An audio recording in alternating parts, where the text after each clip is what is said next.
Here in Northwest Ohio and all over the country. The Brewers Association says this industry grew by 15% between 2011 and 2012. But lawmakers on Capitol Hill say there's something holding them back from really being able to compete with the big names in beer. 13 ABC's Washington correspondent Ted Fairliso tells us about a plan to change that.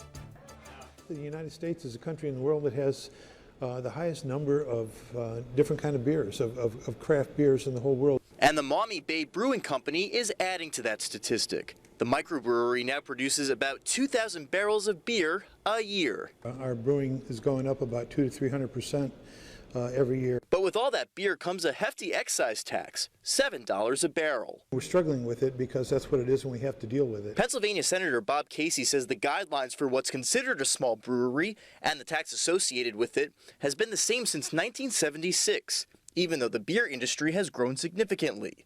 So he's co-sponsoring the Small Brewer Reinvestment and Expanding Workforce Act, aka the Small BREW Act. Make those small firms more competitive by dropping the excise tax on beer. Specifically cutting the excise tax in half, $3.50 for the first 60,000 barrels produced.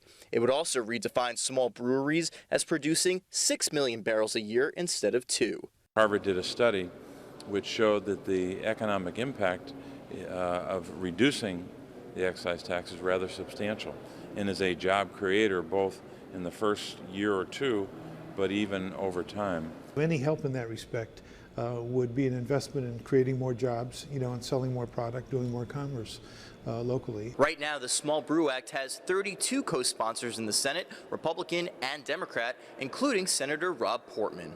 In Washington, Ted Fairliso, 13 ABC Action News. Beautiful weather out there right now.